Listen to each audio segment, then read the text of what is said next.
Olá, boa noite a vocês que estão online, quem estiver no link também.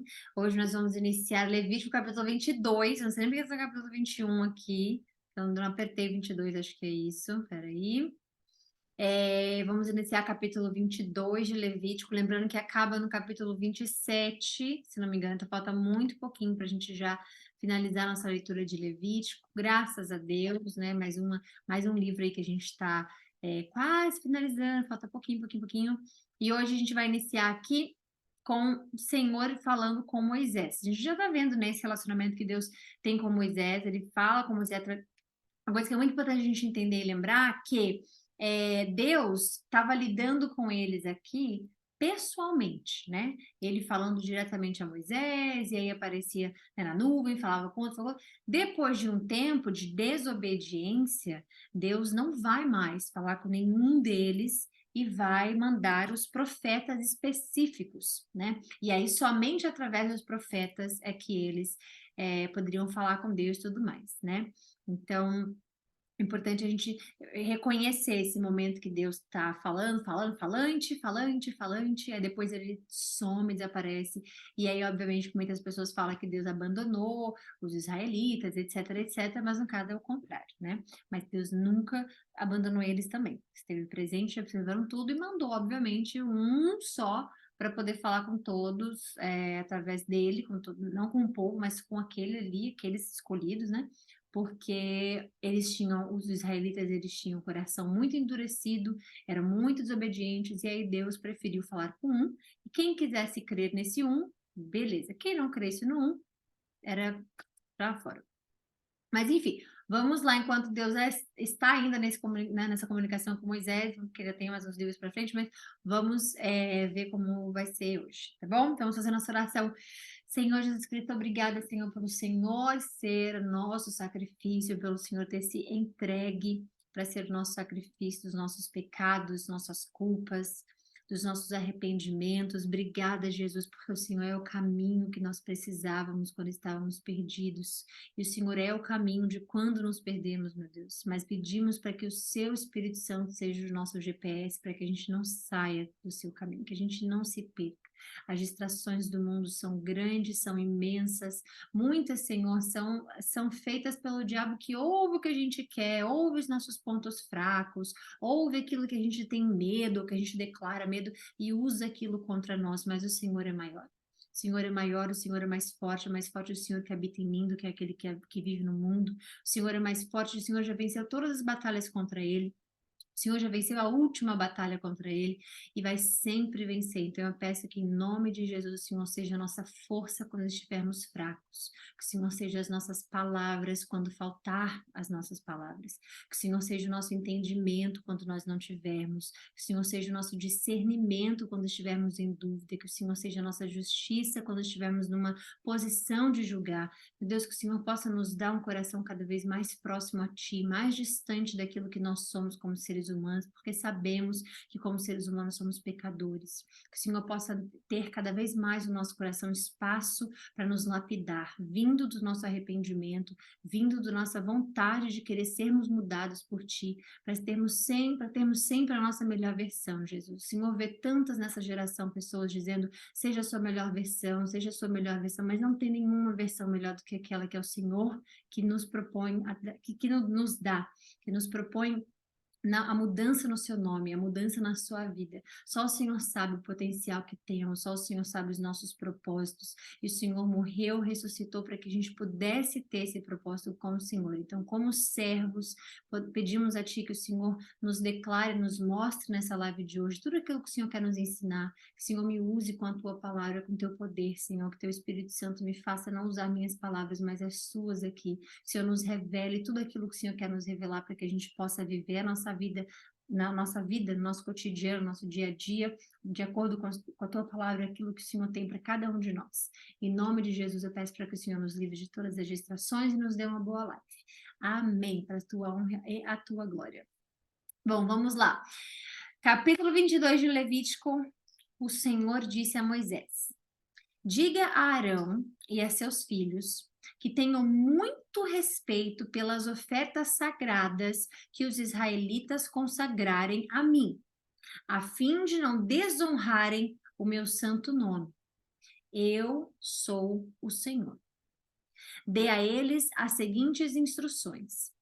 Nas gerações futuras, se algum de seus descendentes estiver cerimonialmente impuro ao se aproximar das ofertas sagradas que os israelitas consagrarem ao Senhor, ele será eliminado de minha presença. Eu sou o Senhor. Deus não está eliminando ninguém. Deus está dizendo, depois de todos esses capítulos que a gente já leu, todos esses versículos que a gente já leu, que se tiver impuro e se aproximar das ofertas sagradas, será eliminado da presença dele. Então, nós já vimos quantas vezes a gente já leu aqui sobre o que é impuro, o que é impuro, o que é impuro, o que é impuro, o que é impuro, o que é impuro. E aí, Deus aqui não está eliminando ninguém. Ele está colocando a consequência, está sendo muito bondoso de colocar a consequência ali na frente para que você possa ter escolha, né? Para que eles pudessem ter escolha. Na nossa vida, nem sempre a gente vai ter o resultado da consequência ali na frente. Por isso, às vezes, a gente faz escolhas e que as consequências não são do nosso agrado e a gente acha que Deus está castigando algo assim. Mas não é. É porque toda escolha tem uma consequência. E a consequência, ela nem sempre tem que ser algo ruim.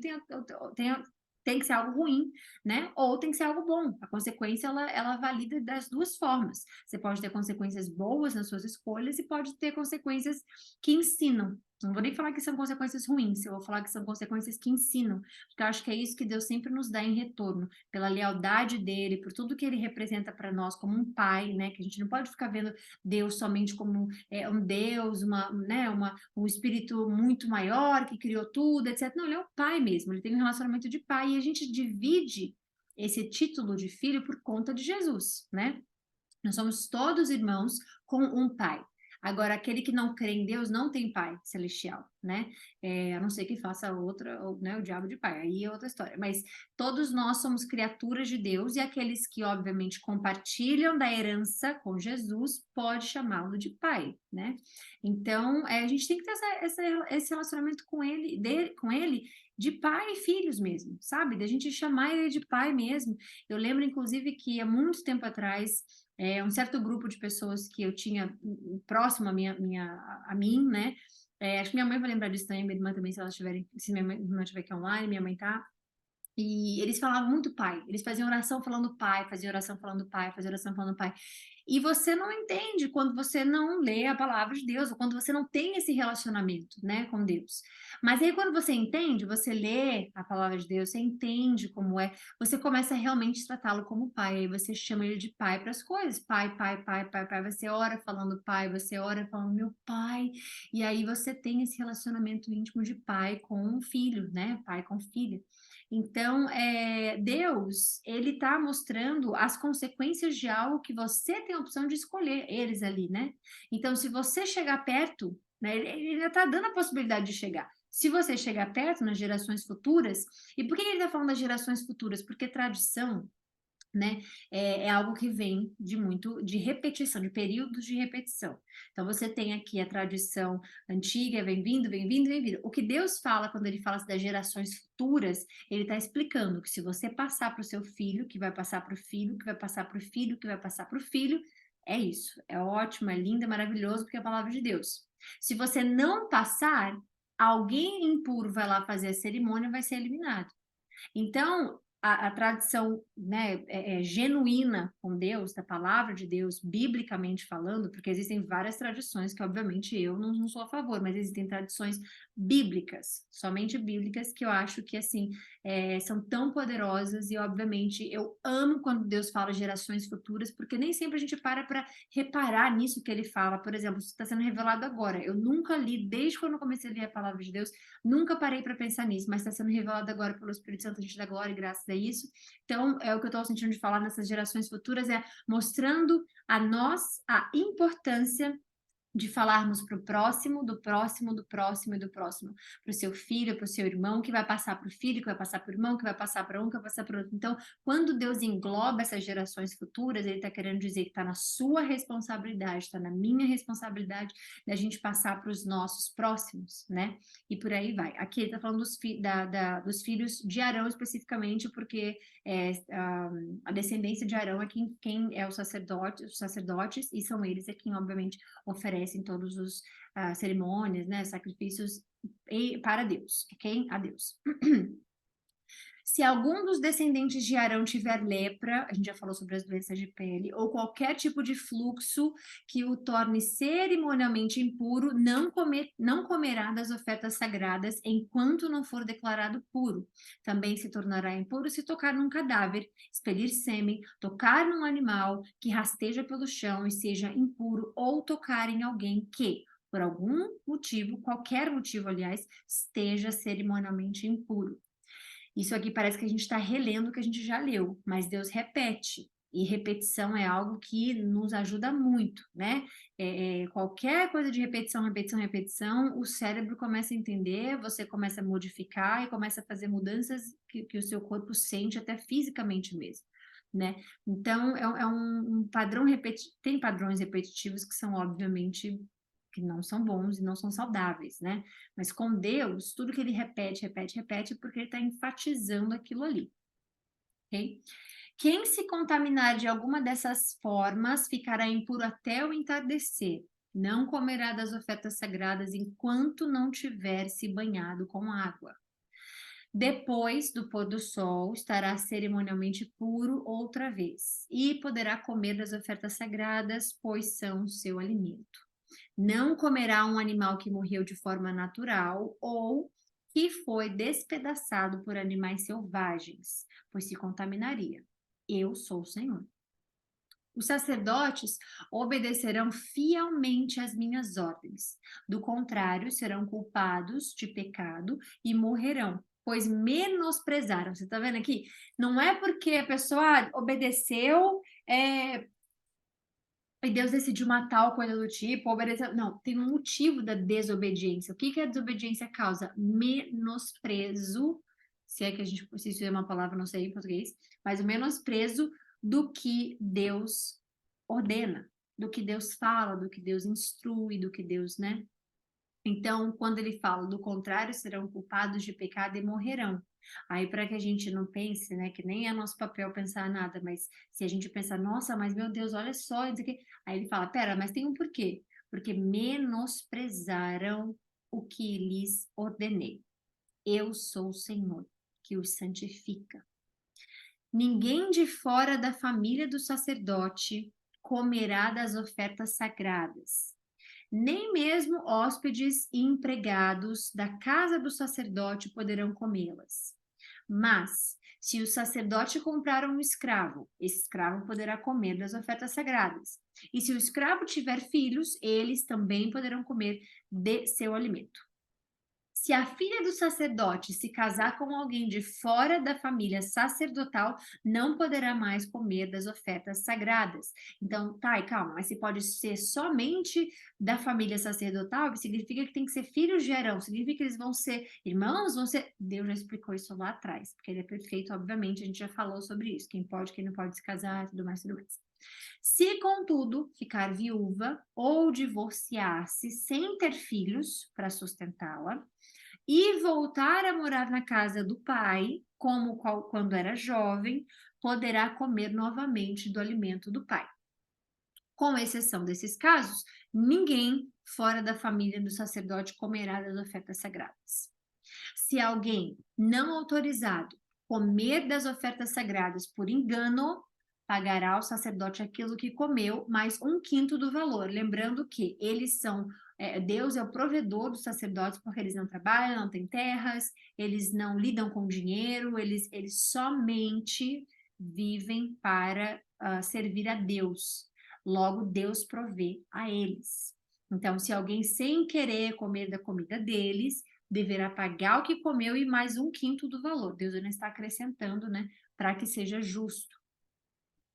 Os sacerdotes não contaminarão as ofertas sagradas apresentadas pelos israelitas ao Senhor, permitindo que sejam consumidas por pessoas não autorizadas.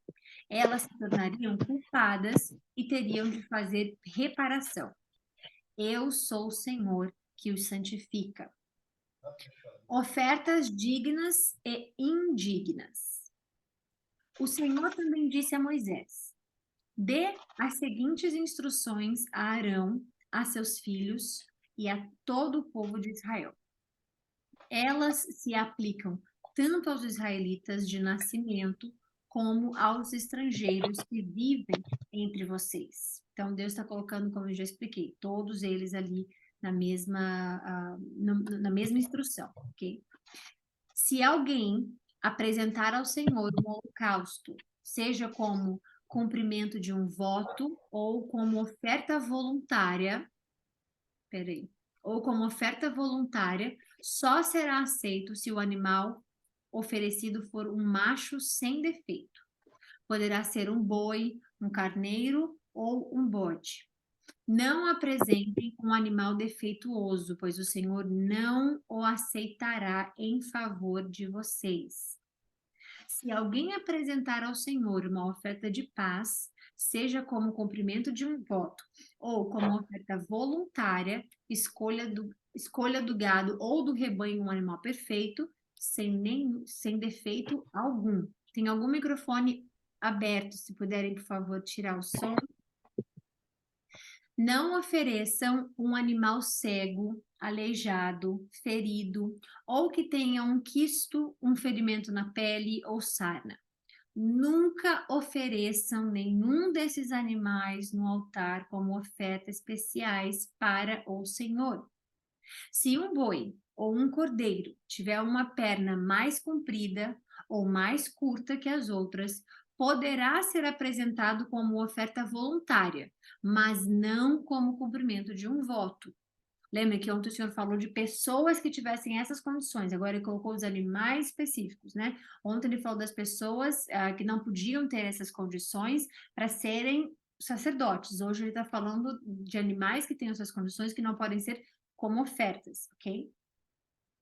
Se um animal tiver testículos danificado ou for castrado, não poderá ser oferecido ao Senhor.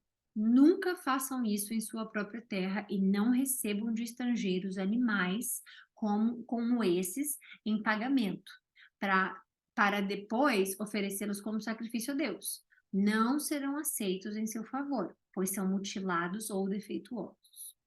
E o Senhor disse a Moisés: quando nascer um bezerro, cordeiro ou cabrito, ficará 7 dias com a mãe.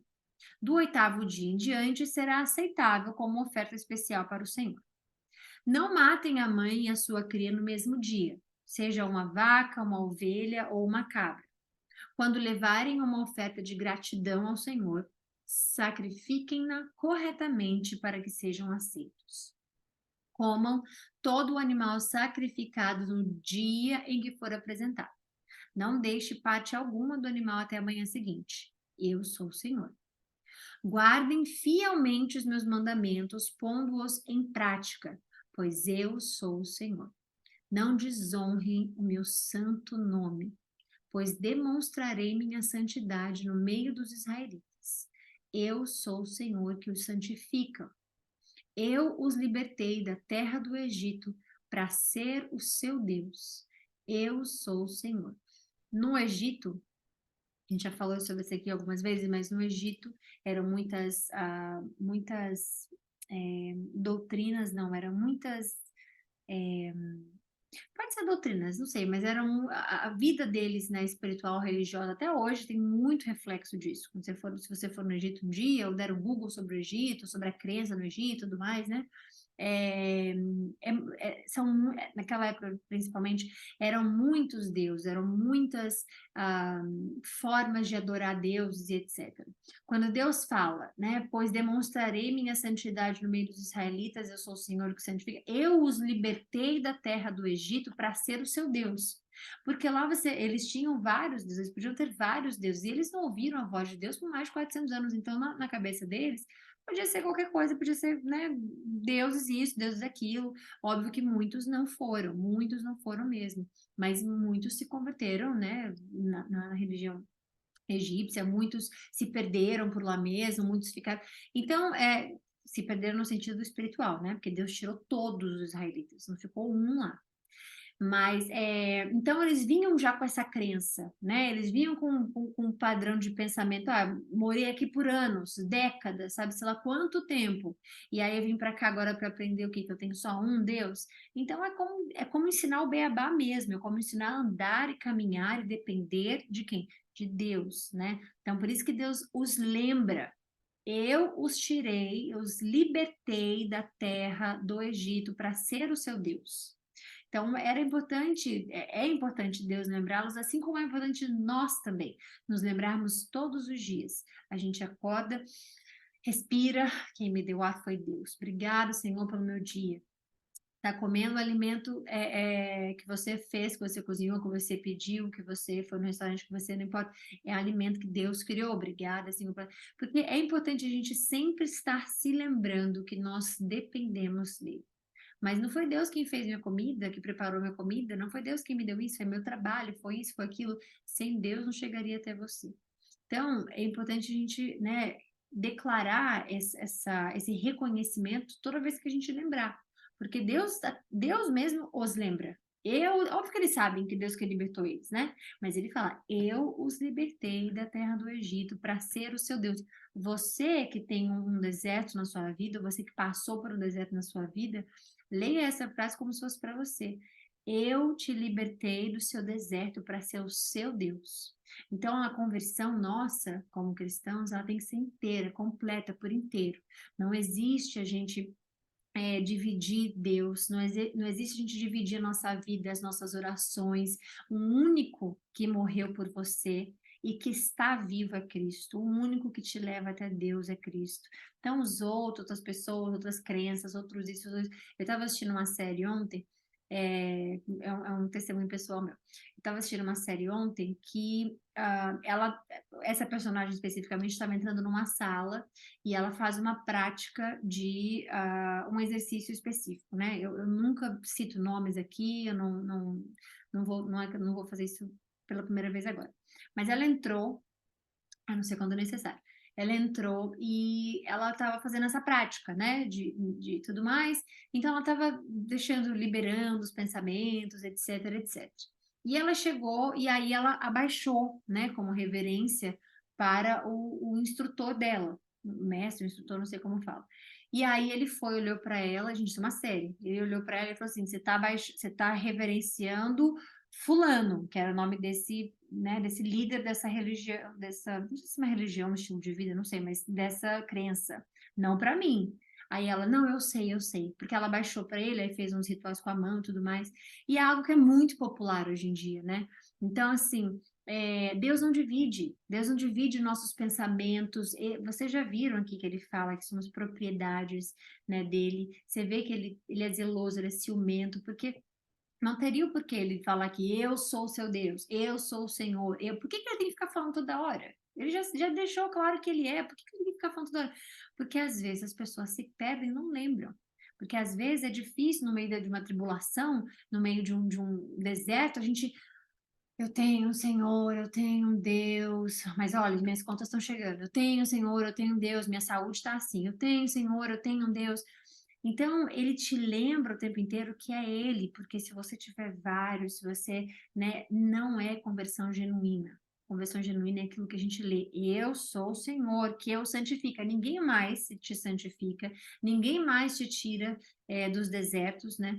Então, essa frase, eu os libertei da terra do Egito para ser o seu Deus, ponha na sua vida toda vez, ou como exemplo para você dar para uma pessoa que está passando por algo.